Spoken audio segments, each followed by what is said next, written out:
Françoise a entrepris sa première expérience de jeûne à l'âge de 18 ans. Et depuis, elle jeûne chaque année. Après ses études de médecine à Genève et son doctorat à Bâle, elle poursuit sa formation en Suisse et en Allemagne. Elle dirige avec son mari, petit-fils du docteur Böchinger, les cliniques Böchinger à Oberlingen, vous me corrigerez si je fais des erreurs de prononciation allemande, en Allemagne, et à Marbella, où je suis un peu plus familier, en Espagne, où l'on pratique le jeûne avec suivi médical. Françoise est directrice médicale des cliniques et elle pratique le jeûne régulièrement dans une ambiance dite hôtellerie médicalisée. Elle est également membre de la fondation Kousmine et met ses connaissances, son expérience à la disposition de ceux et celles qui désirent prendre leur santé en main. Auteur de très nombreux articles et également d'ouvrages, je vous remercie d'accueillir chaleureusement Françoise Villemille de Toledo. Merci beaucoup d'être avec nous.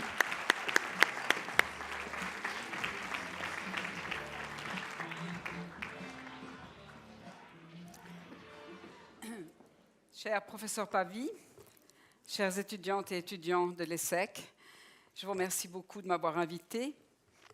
La journaliste m'a demandé tout à l'heure pourquoi est-ce que j'avais accepté. Je trouve que c'est passionnant de connaître l'opinion des gens jeunes. Je pense que c'est très important pour vous de prendre votre santé en main au moment où vous n'êtes pas malade, pour la plupart d'entre vous, mais qu'avec l'avance des années, selon la façon dont vous vous nourrirez ou le style de vie que vous adopterez, ça peut avoir des conséquences énormes, en positif comme en négatif, sur votre santé. Et sans parler de la capacité d'étude et d'étudier, qui évidemment peut être aussi modulée en fonction d'un style de vie. J'ai moi-même 2 fils qui ont 30 ans et 29 ans, qui ont terminé aussi leur business school. Et je trouve, moi personnellement, je parle beaucoup mieux avec la génération de mes fils qu'avec la génération de mon mari. Je pense que les jeunes d'aujourd'hui sont beaucoup plus ouverts, peut-être, à ce que je vais vous apprendre aujourd'hui, ou ce dont je vais vous parler, parce que peut-être que certains d'entre vous connaissent déjà le jeûne. Professeur Pavy me disait, vous allez être comme un extraterrestre aujourd'hui. Ça veut dire qu'en fait, pour vous, le mot jeûne ne semble peut-être pas signifier grand-chose. Et c'est la raison pour laquelle, bien que je ne vois pas beaucoup dans la salle, est-ce que vous pourriez lever la main, ceux et celles qui ont eu déjà une expérience de jeûne, quelle qu'elle soit? Ah ouais, ça fait quand même un petit 30%, 40%, pas si mal. Bon, alors on est vraiment sur la planète Terre, pas d'extraterrestres, merci. Plusieurs extraterrestres. Oui, c'est peut-être dans ce sens-là. Ouais. Très bien, merci. Donc, je vois que je suis quand même dans un public avisé et informé. Pour les autres, j'aimerais vous demander simplement de faire l'expérience ou de prendre ce que je vous dis carrément en vous-même. En principe, vous avez mangé. J'ai regardé un peu discrètement. Ça pourrait être amélioré, mais dans l'ensemble, vous devriez avoir mangé, donc vous devriez avoir un certain sentiment de satiété maintenant. Si c'est le cas, certains d'entre vous vont avoir même tendance à somnoler. Si c'est le cas, n'hésitez pas à vous endormir pendant quelques minutes. C'est ce que font les Japonais sans aucune espèce de scrupule. En général, ça s'appelle la mini-sieste. On se réveille après quelques minutes et puis on est de nouveau capable d'écouter. Donc moi, je n'ai pas de problème avec ça. Pour les autres, le sentiment de satiété, c'est quelque chose que l'on devrait connaître, qui nous est peut-être même pas tellement conscient parce qu'on mange souvent machinalement, mais qui est quelque chose qui n'est pas évident aujourd'hui. Il faudrait avoir un sentiment de gratitude si on a le sentiment de satiété, mais surtout de se dire que l'alimentation est régie par le sentiment de satiété et par la faim. Ce sont les 2 pôles qui font que de temps en temps, avec une certaine rythmicité, vu la taille de notre tube digestif, on va manger, on arrête de manger, on attend, on vit, on fonctionne, on travaille, et puis ensuite on a de nouveau faim et on recommence à manger. Ça, c'est cyclique. Et puis il y a la longue pause de la nuit.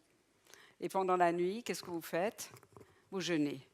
C'est pour ça qu'on appelle le premier repas de la journée le petit déjeuner, ensuite le déjeuner, breakfast. Donc déjà dans notre vocabulaire, nous avons la preuve que le corps jeûne, c'est-à-dire, et on va voir ce que ça veut dire.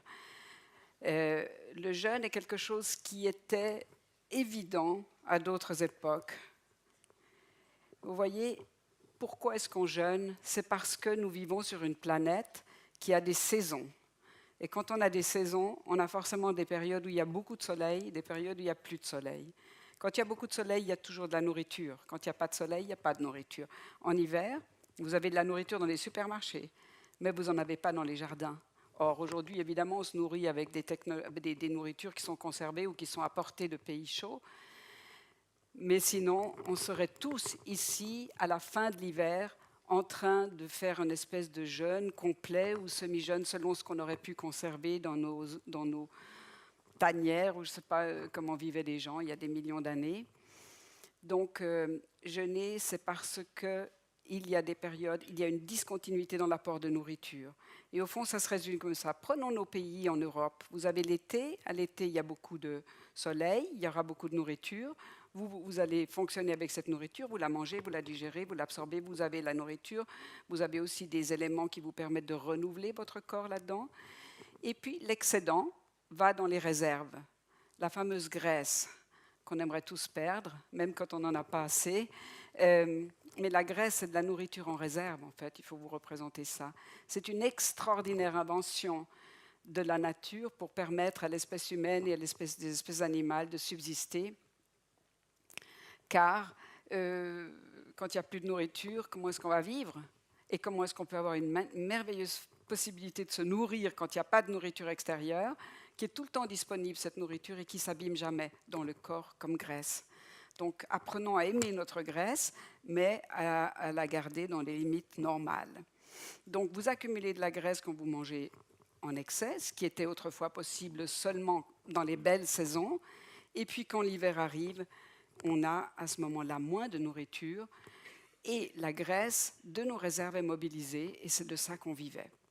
Et vous avez aujourd'hui beaucoup d'exemples animaux. Vous voyez ici, c'est simplement pour vous montrer en hiver, mais il y a aussi des sécheresses, par exemple, des situations dans la sécheresse où les gens et les animaux n'ont plus rien à manger et sont obligés de vivre de leurs réserves. Et ça va pendant un certain temps, quand ça devient chronique, c'est dramatique.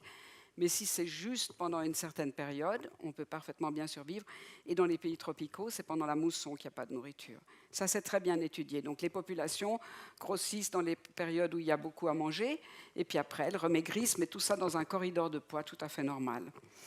Et ici, je vous apporte, parce que ce matin, il y avait un chercheur de l'Antarctique qui vous a parlé du climat et ce qu'on pouvait lire dans les couches glaciaires de l'Antarctique. Eh bien, en Antarctique, vous avez des animaux qui jeûnent par des températures absolument incroyablement basses, et ils jeûnent en groupe, et c'est seulement la solidarité du groupe, on va revenir dans cette dimension solidaire et communautaire du jeûne, c'est seulement grâce à ça que les animaux peuvent survivre. Les températures sont tellement basses, ils n'ont rien à manger parce que la mer est à 60 km et ils sont là pour se reproduire, donc ils vivent de leurs réserves de graisse, et quand il fait froid, ils se serrent les uns contre les autres pour garder les réserves de nourriture le plus longtemps possible. Et vous avez qu'à regarder dans le ciel, tous ces oiseaux que vous voyez à longueur d'année, ce sont souvent des oiseaux migrateurs, c'est-à-dire qu'ils vont partir pour des milliers de kilomètres. Qu'est-ce qu'ils emportent? Ils n'ont pas de valise, ils n'ont pas de pique-nique, ni de rien.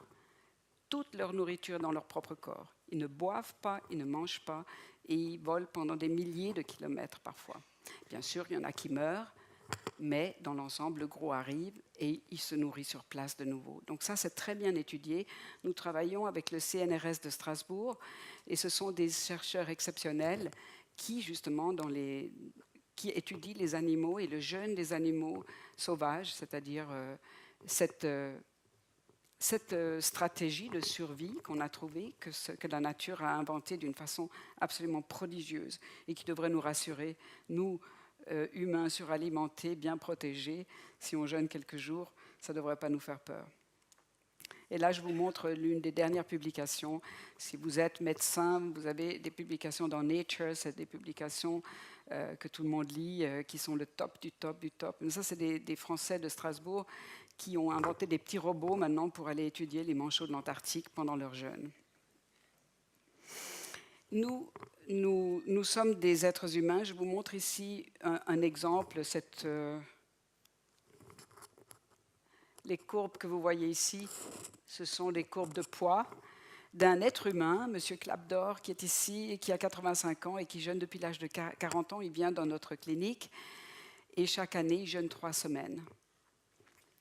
Et donc, on voit qu'en fait, bon, il fait comme les manchots de l'Antarctique ou comme les oiseaux migrateurs. Il a un poids maximum, un poids minimum, et puis entre ces jeûnes, et après, évidemment, il reprend du poids, mais il reste à un poids normal, et ça lui permet d'arriver à l'âge de 85 ans sans avoir une seule maladie. Pour vous dire, au fond, à quoi peut nous servir le jeûne, il y a 3 dimensions dans le jeûne, mais peut-être j'anticipe et pour vous dire au fond, qu'est-ce que ça a à voir avec vous? Donc, vous avez cette aptitude, vous avez cette possibilité. Qu'est-ce que ça voudrait dire?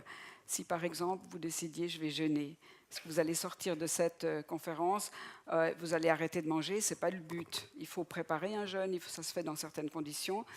Mais il y a des écoles de sagesse et de philosophie, comme celle de Platon, où on prétend que Platon demandait un jeûne de 40 jours à ses élèves. Ça, c'est vous qui pouvez nous dire si c'est vrai. Comme exemple de maîtrise de soi, comme exemple de capacité de gérer son propre organisme et d'aller à la limite de ses réserves. Parce que 40 jours, ce sont aussi les 40 jours bibliques qu'un être humain de poids normal peut tenir. C'est-à-dire, moi, si je commençais à jeûner, dans de bonnes conditions, très probablement que j'arriverai à tenir dans les 30-40 jours. Sans problème, vraiment. Ça peut vous paraître invraisemblable, mais c'est très simple à calculer. Et il y a un scientifique qui s'appelle Cahill qui a fait ces calculations dans les années 70, et elles sont toujours valables aujourd'hui, c'est toujours celles qu'on cite. On sait combien de graisse un être humain a en réserve. Il a 10 kg de graisse, 3 kg de protéines mobilisables, un petit peu de sucre, et ça permet de tenir 40 jours. Si on a 10 kg d'excès de poids, on peut tenir jusqu'à 100 jours de jeûne. Et ça a été publié, ça a été fait. Je ne dis pas qu'il faut le faire, il ne faut pas forcément pousser la machine jusqu'à ses limites, mais c'est possible, et c'est toujours rassurant de se dire que c'est possible. Il peut arriver qu'un jour, on reste coincé quelque part sans avoir de nourriture. Eh bien, il ne faut pas se dire, dans 3 jours, je vais mourir. Ce n'est pas du tout le cas. On a des bonnes réserves, et au fond, jeûner, ça veut simplement dire passer d'un métabolisme où on mange de la nourriture extérieure à un métabolisme où on mange de la nourriture qu'on a mis en réserve. Vous voyez, c'est symbolisé ici, où vous mangez, et puis vous assimilez la nourriture, une partie va dans les réserves, ensuite vous arrêtez de manger, et puis c'est ces réserves qui vous nourrissent et qui nourrissent les cellules. Donc en fait, on dit, oh, comment est-ce qu'on peut ne pas manger? Moi, après 24 heures sans manger, je ne tiens pas le coup. Mais vous n'êtes pas sans manger, les cellules reçoivent à manger, seulement c'est la nourriture intérieure. Et c'est tout ça, simplement ça qu'il faut comprendre. Imaginez-vous, pendant 10 ans, nous avons fait une summer school pour des étudiants en médecine. Et ça durait 10 jours. Et je demandais toujours aux étudiants, on avait des groupes de 25 à 30, qui est-ce qui veut jeûner et qui est-ce qui veut manger? Et alors, en général, ça se séparait en 2 groupes. On avait un groupe de jeûneurs. Qu'est-ce qui se passait? Ce groupe de jeûneurs, il arrivait, on leur donnait un petit dîner, un petit repas, et puis le lendemain, on faisait une monodiète, et le jour d'après, on leur donne une purge pour vider les intestins, et puis on les met dans un rythme où on va faire que le processus de passer au jeûne se mette en route. Comment ça se passe? Au début, le sucre baisse dans le sang, il y a toutes les hormones qui changent, toute l'activation génétique qui change, et se met en route le programme du jeûne.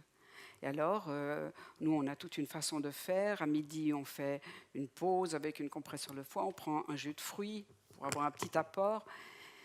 Et puis ensuite, on fait des promenades, on fait de l'exercice physique, il y a des conférences, enfin bref, ils vivaient d'une façon normale. Et les autres mangeaient comme d'habitude.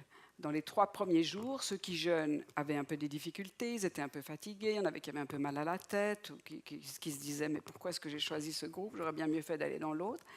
À partir du 3e jour, les jeûneurs et les jeûneuses sont branchés sur leur métabolisme interne, mobilisent leur graisse pour nourrir leurs cellules, et ils commencent à aller beaucoup mieux. La faim disparaît complètement, et la personne vit sur un autre plan de conscience, mais aussi métaboliquement parlant. Et il y a énormément de recherches sur cet état de jeûne maintenant par rapport aux sciences de la longévité, car on sait que jeûner périodiquement et régulièrement, ça allonge la vie en bonne santé de tous les organismes, que ce soit des levures qui ont une cellule, les vers de terre, les mammifères et l'être humain. On peut allonger la vie d'organismes en les faisant jeûner périodiquement. Et on augmente aussi leur résistance au stress. Donc dans ces groupes-là, on avait 2 groupes, et puis petit à petit, les jeûneurs étaient dans cet état, ils n'avaient plus besoin de manger de l'extérieur. Et puis les autres étaient évidemment fatigués après les repas, ils avaient toutes ces variations, puis de temps en temps ils mangeaient quelque chose qui ne leur convenait pas, tandis que les autres allaient très très bien. Donc ce sont des expériences que moi j'ai faites avec des groupes d'étudiants et qui ont énormément resserré les communautés. Et on arrive à l'autre dimension du jeûne. Ça c'est juste pour vous montrer un auteur, un Allemand, un grand sportif qui a fait 40 jours de jeûne et qui a écrit un livre là-dessus. Il n'a pas l'air d'être famélique, je me suis dit que je vous montrerais cette idée.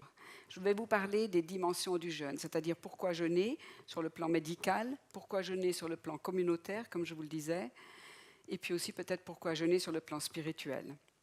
Alors si on passe au plan médical, c'est facile à comprendre. Donc, en l'occurrence, nos cliniques ont été fondées par un docteur Boehringer qui a jeûné 19 jours parce qu'il avait une polyarthrite. Une polyarthrite, c'est une maladie des articulations qui est gravissime et qui fait que petit à petit, toutes les articulations sont inflammées, on peut progressivement plus bouger. À l'époque où il l'a contracté, il n'y avait pas de traitement.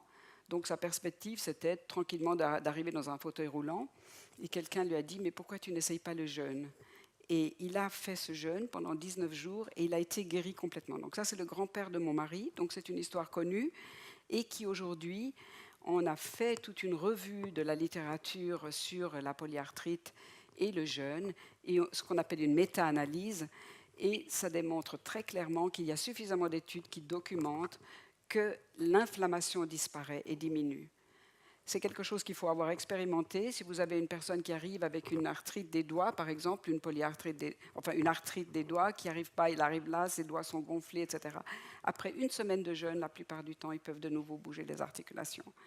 Ça, vous allez dire, c'est de la magie. Non, ce n'est pas de la magie, c'est quelque chose que je vois quotidiennement, que j'ai déjà expérimenté sur moi-même et qui s'explique parfaitement bien scientifiquement, car le jeûne diminue la propension des cellules à l'inflammation.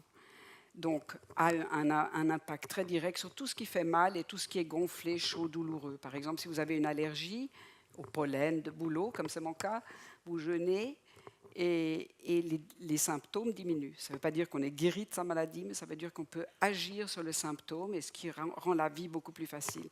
Donc, vous avez ici un outil passé à l'état de jeûne d'une façon bien faite, on ne peut pas faire ça n'importe comment, permet de diminuer l'inflammation dans pratiquement tous les systèmes, donc de diminuer les douleurs et de diminuer les raideurs. Ce docteur Boehringer, qui a vécu ça dans son propre corps, qui était complètement guéri, a créé des cliniques, et ça c'est dans notre famille.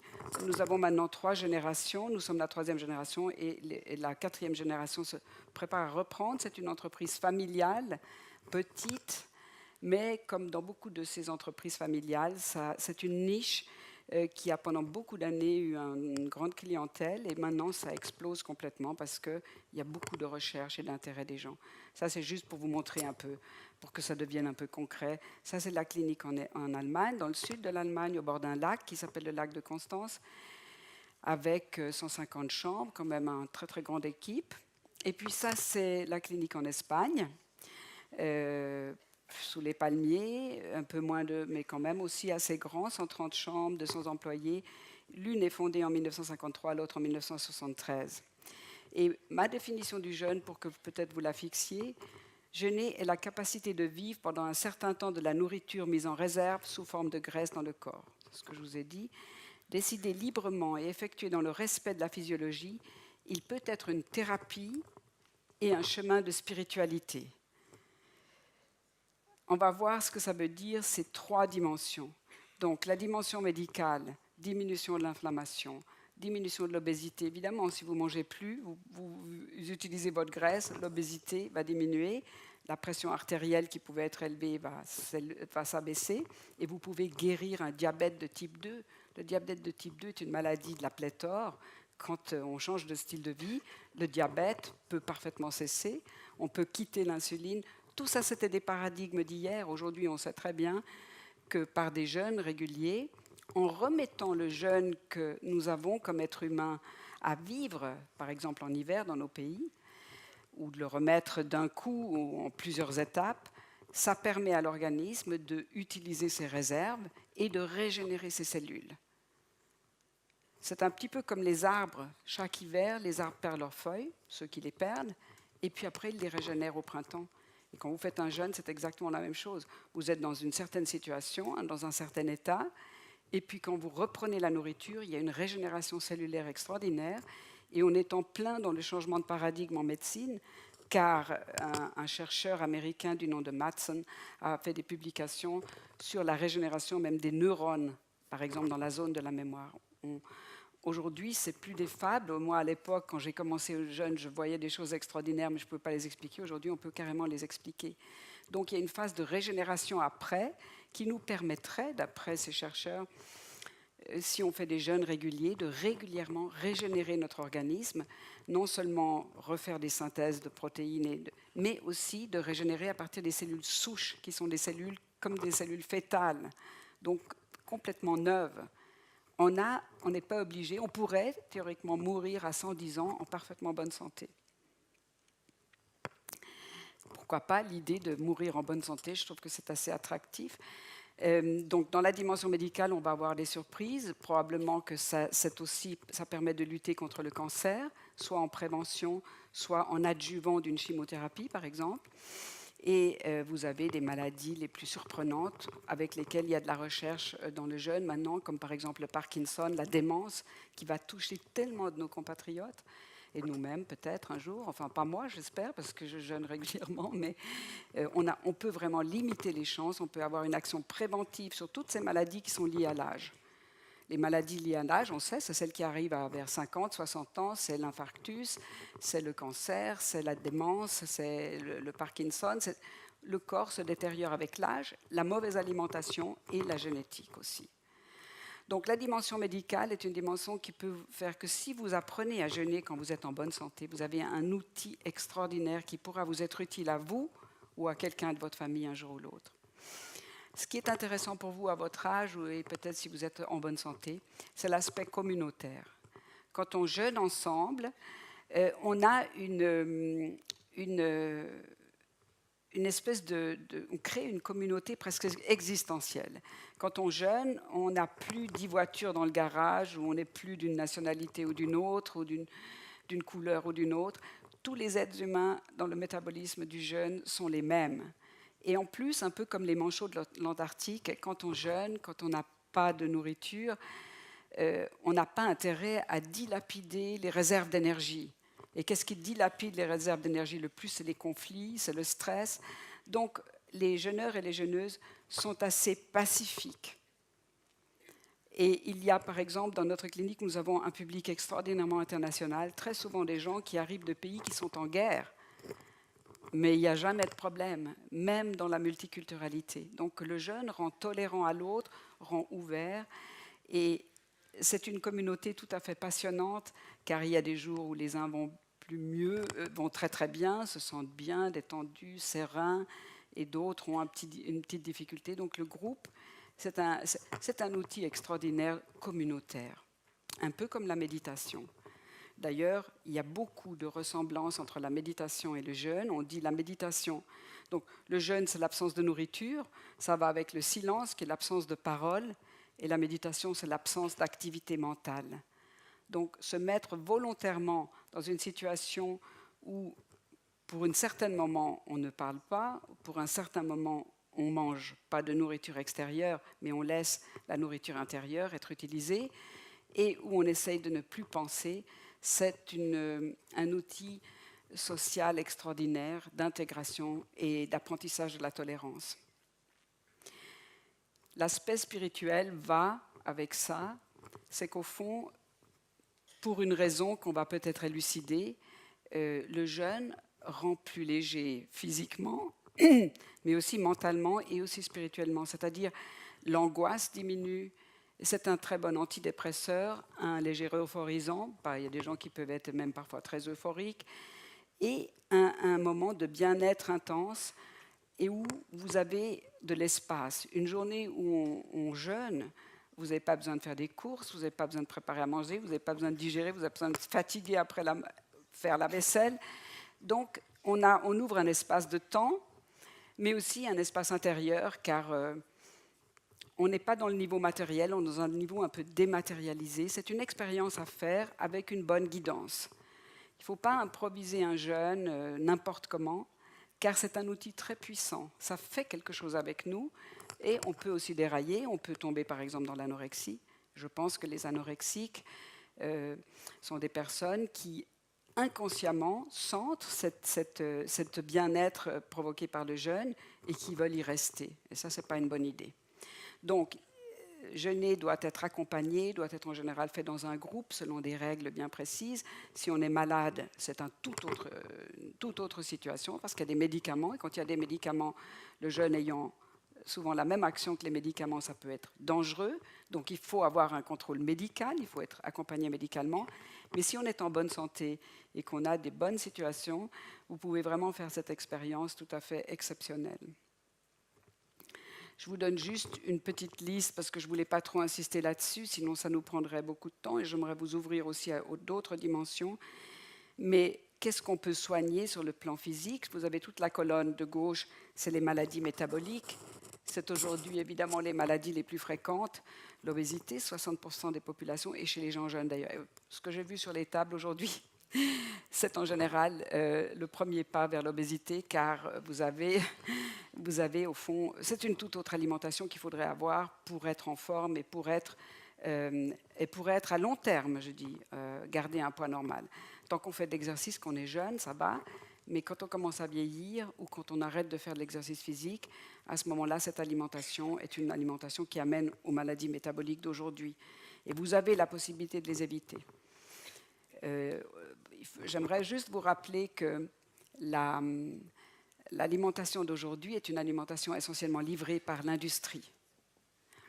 Ce n'est pas un mal, car autrefois, c'était les femmes qui faisaient ça. C'était les mères de famille, elles avaient souvent un jardin, elles allaient faire les achats au marché, elles passaient leur journée à faire la nourriture, passaient leur journée à laver, à préparer le repas suivant. Aujourd'hui, la femme est dans le monde du travail.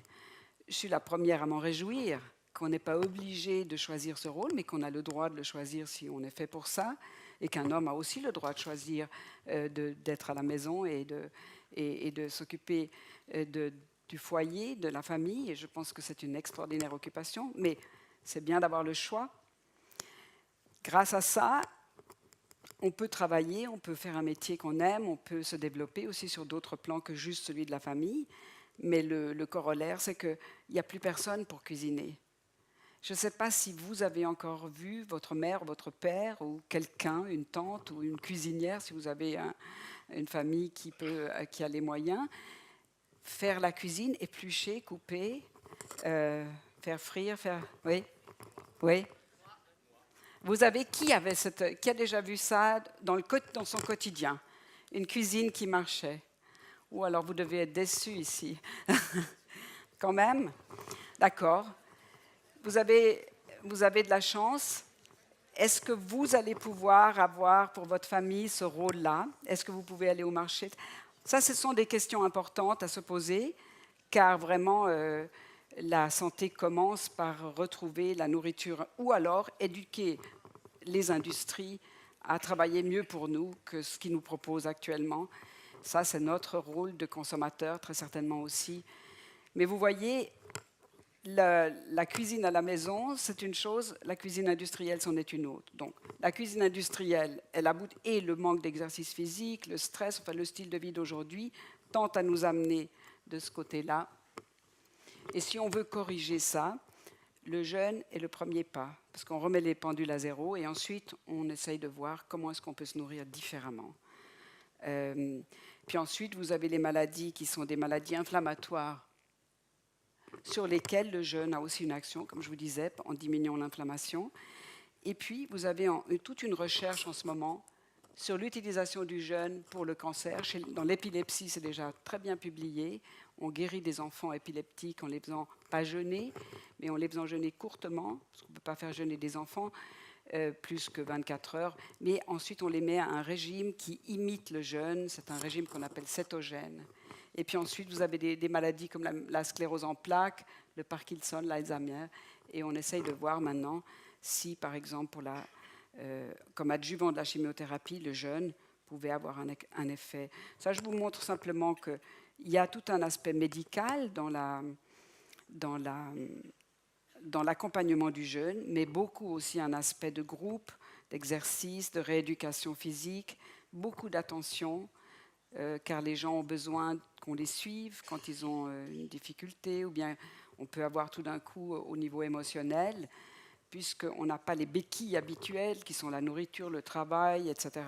Vous pouvez avoir tout d'un coup des traumatismes anciens ou des conflits qui remontent, et ça, c'est l'occasion vraiment de les travailler. C'est une très très bonne occasion de faire un travail psychothérapeutique ou de coaching à ce moment-là. On a aussi l'éducation à une alimentation différente. Et dans notre système de jeûne, Boehringer Wilhelmy, c'est un programme qui a été mis au cours de toutes ces générations au point.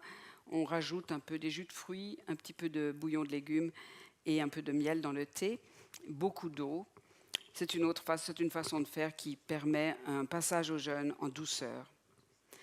On a l'occasion justement de faire des groupes de discussion, des groupes psychothérapeutiques, et puis lire, écouter de la musique, être créatif, toutes ces activités qu'on a peu dans le quotidien. Au niveau de la spiritualité, vous avez beaucoup de pratiques religieuses.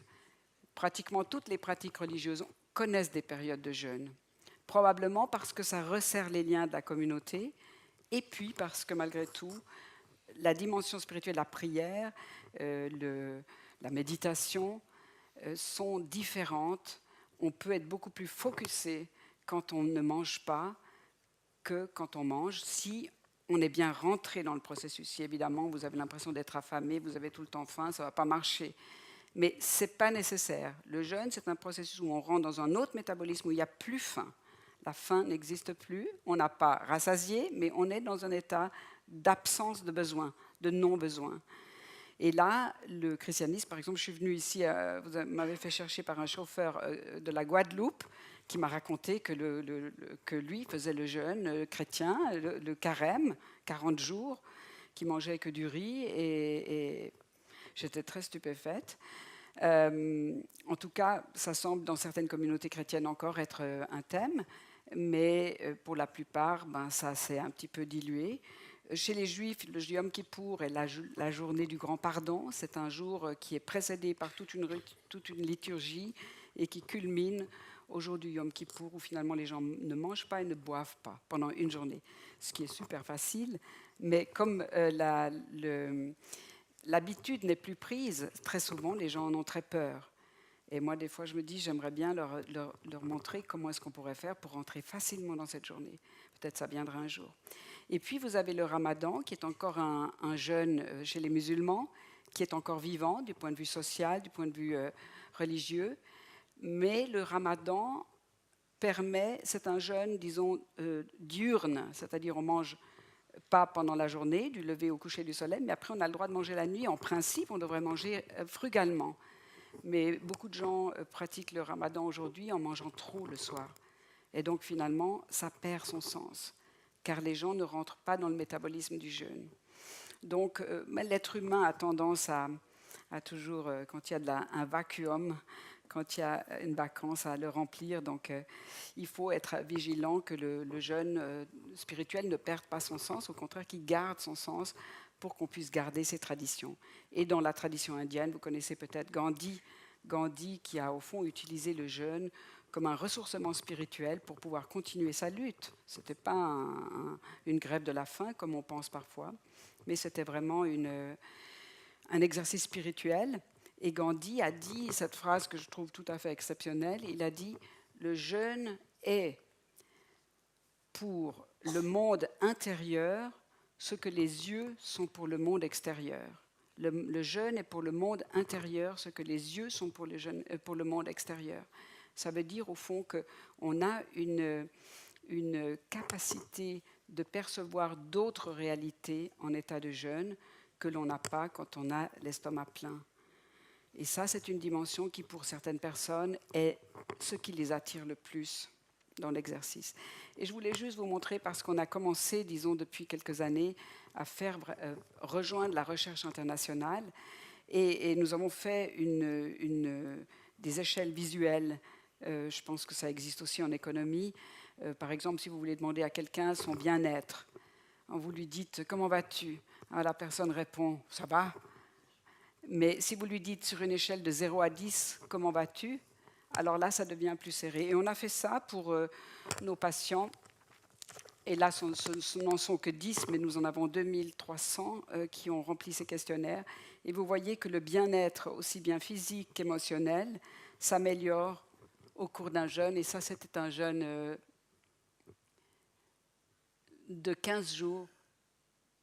Et vous voyez que du début à la fin, vous avez une amélioration aussi bien du bien-être physique que du bien-être psychique. C'est complètement contre-intuitif pour quelqu'un qui n'avait jamais jeûné, car la plupart des gens pensent qu'on va se sentir terriblement mal, que c'est impossible. Et vous voyez ici, quand c'est bien conduit, là bien sûr les gens chez nous sont bien conduits, c'est-à-dire on s'occupe vraiment beaucoup d'eux sur tous les plans, eh bien c'est ça le résultat qu'on obtient. Nous avons une fondation justement pour pouvoir faire de la recherche, car une tradition aujourd'hui doit être appuyée par des résultats, on doit pouvoir démontrer ce qu'on fait. Et nous avons fait par exemple une conférence de consensus d'experts qui a été republiée en 2013. Et là, vous avez un exemple, par exemple, toute la recherche que nous pratiquons se fait avec par exemple le professeur Longo. Ça, c'est le grand coryphée du jeûne aujourd'hui il est le directeur à l'University of South California de l'Institut de gérontologie. Et c'est lui qui est vraiment le leader de la recherche sur la longévité et le jeûne. Et ça, c'est quelqu'un, vous pouvez regarder sur Internet la page qui s'appelle fasten.tv, comme la télévision.tv. Et là, vous aurez toutes les conférences. Ça, c'est le professeur Le Mao, qui est à l'Académie des sciences et qui est le grand chercheur sur le jeûne des manchots, des oiseaux migrateurs. Et là, ce sont les dernières recherches justement sur, par exemple, la restriction calorique et le jeûne dans la lutte contre le cancer. Et ça, ce sont des publications dans des journaux comme Cell, Nature. C'est le top du top des journaux. Donc c'est un thème aujourd'hui qui n'est plus seulement alternatif, mais qui commence à devenir vraiment un changement de paradigme. Ça, c'est par exemple un groupe de recherche que nous avons fait avec 16 volontaires, enfin des personnes qui sont venues pour faire un jeûne pendant 10 jours complets, plus 4 jours de reprise alimentaire. Et les chercheurs du CNRS, et nous avons fait des examens, on les a analysés des pieds à la tête pour pouvoir démontrer, par exemple, que le jeûne ne fait pas perdre la masse musculaire. C'est pour vous donner des exemples de recherche. Voilà. Alors, j'en terminerai avec la citation de Florence Servan-Schreiber, qui est une journaliste, professeure de bonheur, et qui dit « J'ai eu peur d'avoir faim avant son jeûne. J'ai eu peur d'avoir faim, j'ai eu peur d'avoir froid, j'ai eu peur d'être seule, j'ai eu peur de l'ennui. Je n'ai jamais eu faim, j'ai parfois eu froid, j'ai adoré être seule, j'ai trouvé des amis pour la vie. » Et ça, c'est souvent le changement, disons, de paradigme qu'on peut faire quand on fait l'expérience du jeûne et que j'espère vous aurez envie peut-être une fois de faire. Voilà.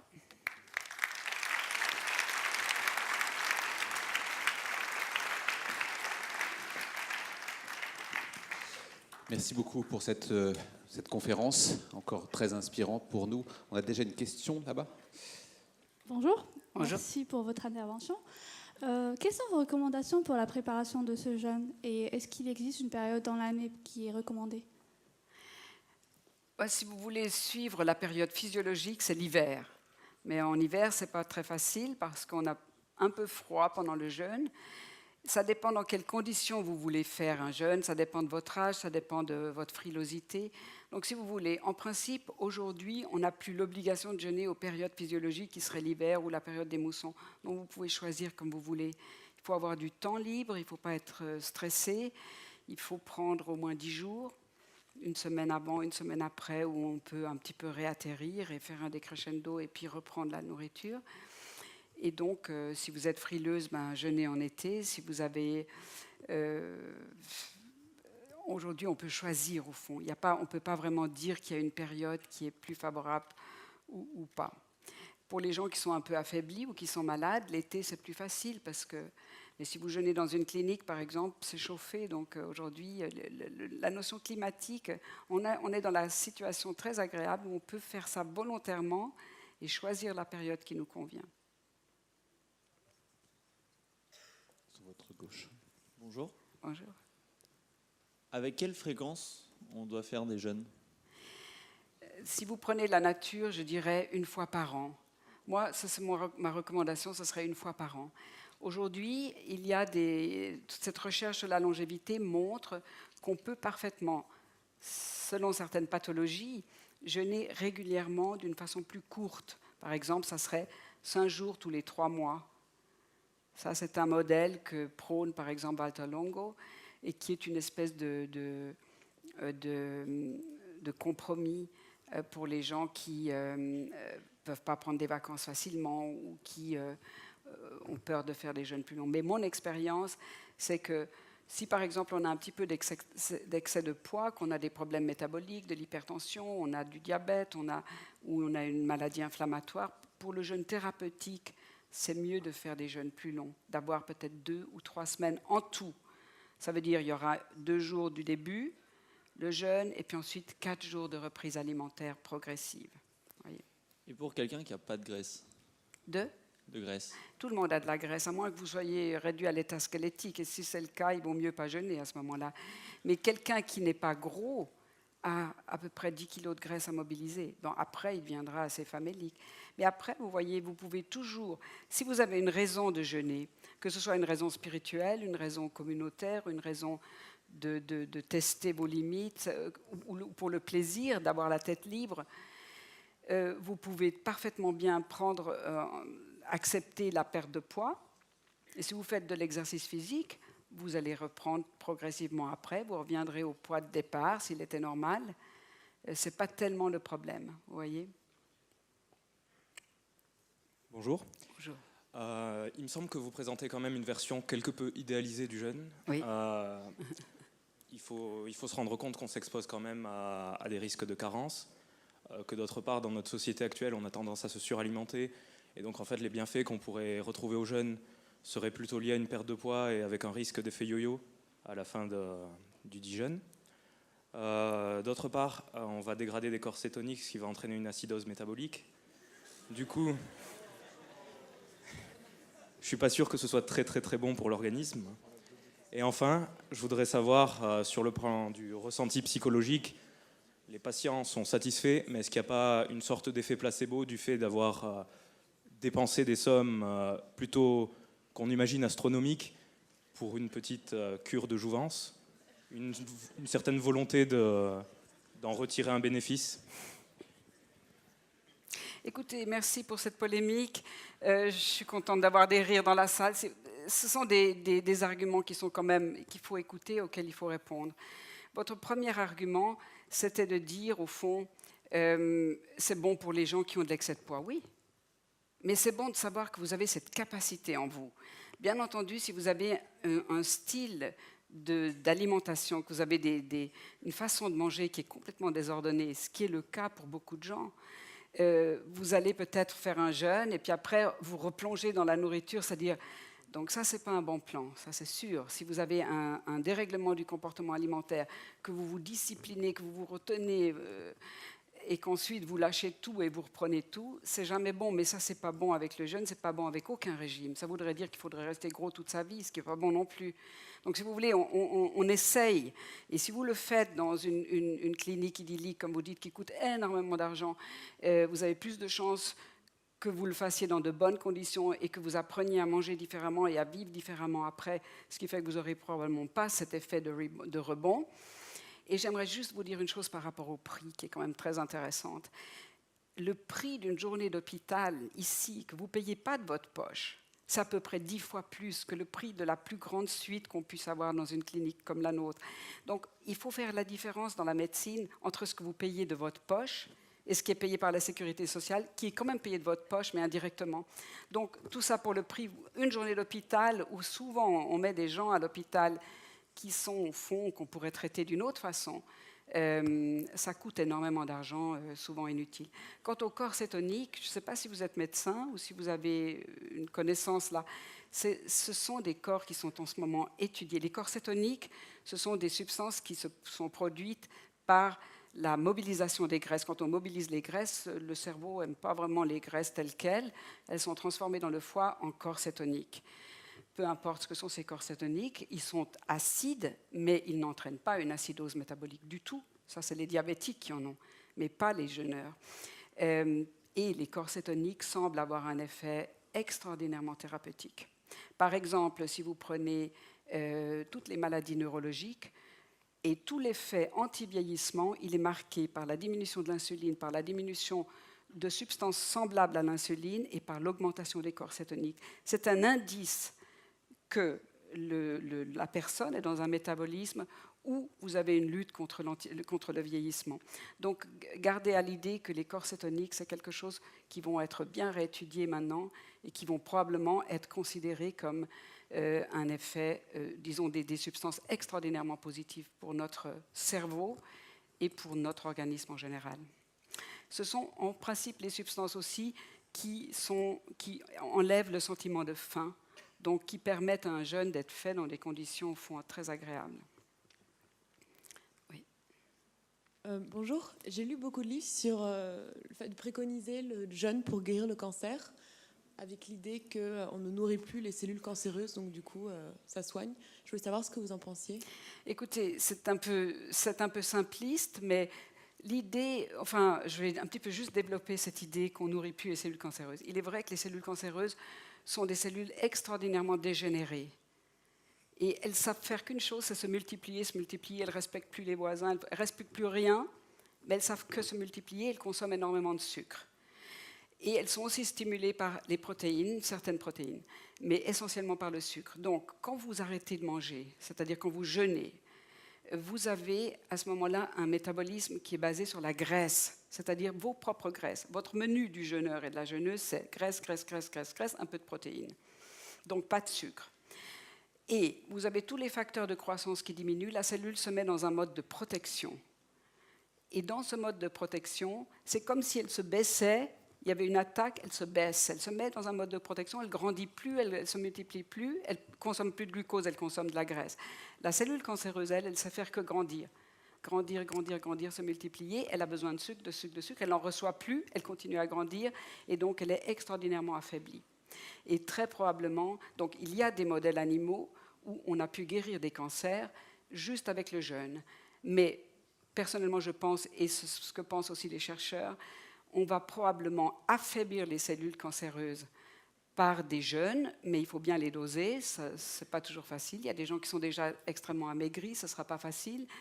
Il y aura peut-être des jeûnes modifiés qui vont sortir pour ça. Et quand elles sont affaiblies, ces cellules, vous les traitez par de la chimiothérapie, etc., qui, en état de jeûne, provoque moins d'effets secondaires.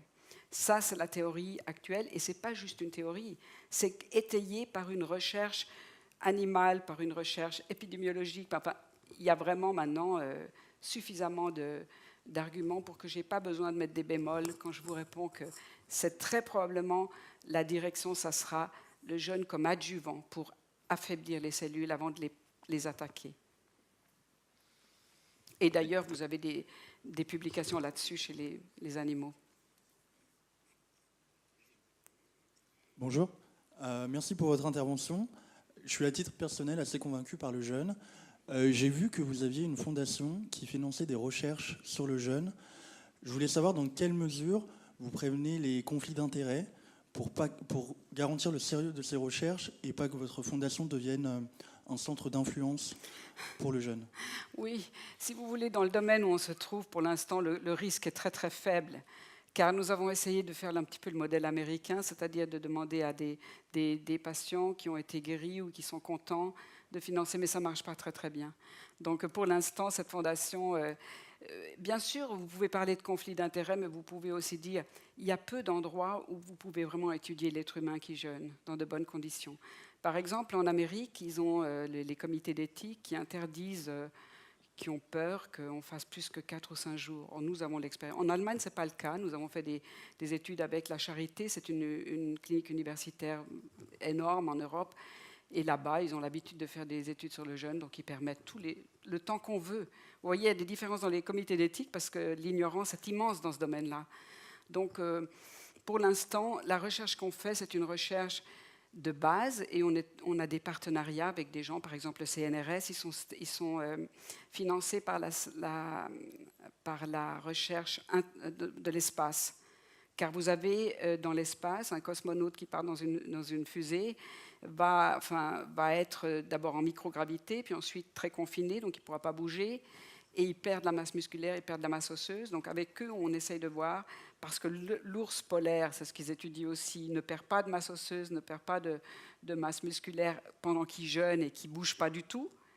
Alors on essaie de voir quelle est la différence entre un cosmonaute, un ours polaire et un jeûneur dans notre clinique. Vous voyez, ça c'est les conflits d'intérêts, vous pouvez toujours les voir, mais vous voyez, les conflits d'intérêts, c'est surtout au niveau de l'industrie pharmaceutique. Je veux dire, tant qu'une méthode n'est pas remboursée, vous ne pouvez pas faire des 1000 et des 100.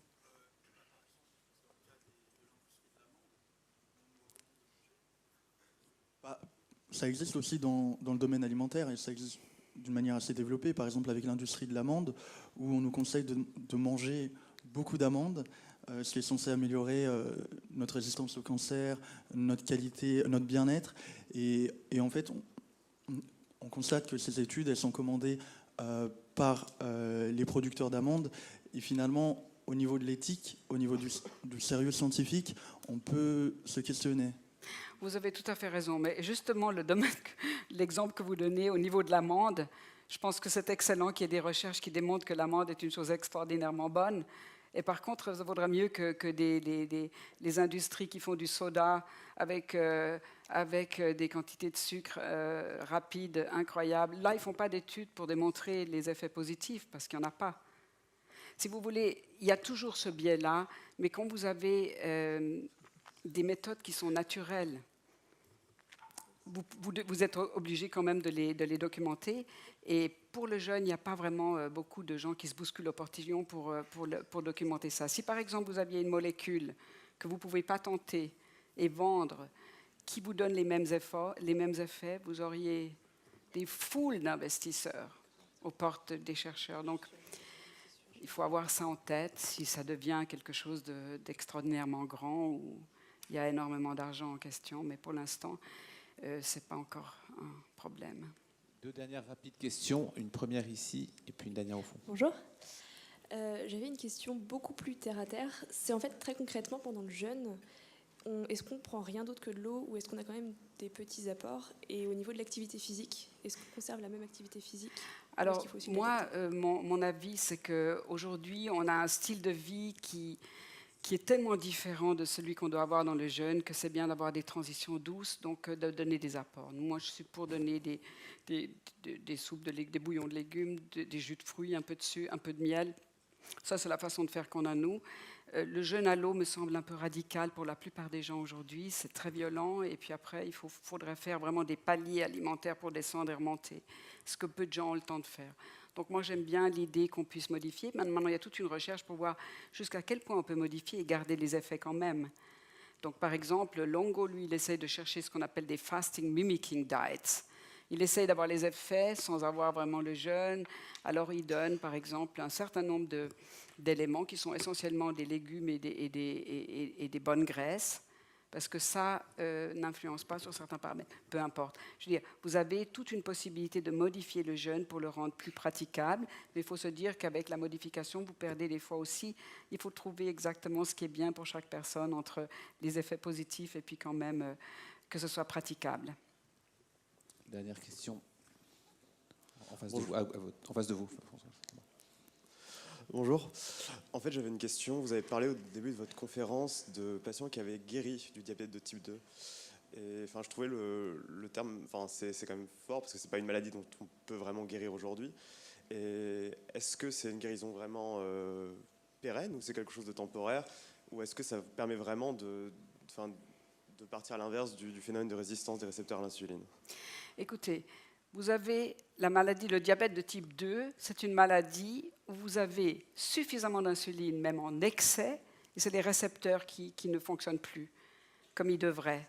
Qu'est-ce que vous faites avec le traitement médicamenteux d'aujourd'hui? Vous donnez encore plus d'insuline. Or, l'insuline, c'est l'hormone de vieillissement par excellence. Donc, si vous arrivez à cette situation d'hyperinsulinémie avec diminution de la réceptivité à cette insuline, vous y arrivez comment? En mangeant trop, en ne bougeant pas, en ayant du stress, en prenant de l'alcool, de la cigarette, enfin, tout le style de vie. Nous avons des diabétiques, la première chose qu'il faut faire, c'est leur enlever l'insuline, parce que si vous les faites jeûner avec l'insuline, ils vont tomber en hypoglycémie. Donc, vous devez absolument... Alors, c'est vrai qu'on peut, avec un jeûne, enlever tous les médicaments des diabétiques, et ils se portent à merveille, mais ensuite, il faut qu'ils changent radicalement leur style de vie. S'ils ne font pas de l'exercice physique et qu'ils ne mangent pas complètement différemment, qu'ils gardent un périmètre abdominal normal, ils vont retrouver leur diabète, leur insuline et tous leurs effets secondaires à long terme. Donc quand je dis que ça peut guérir, oui. Parce que le diabète n'est pas une maladie, c'est un dérèglement. Et quand vous enlevez la situation, je ne dis pas le diabète de type 1, mais de type 2, hein, c'est-à-dire la majorité des gens. Et quand ce dérèglement est levé, les gens retrouvent, tant qu'ils ont un périmètre abdominal normal, qu'ils font de l'exercice physique, mangent d'une façon adéquate, c'est fini, vous pouvez guérir des diabètes.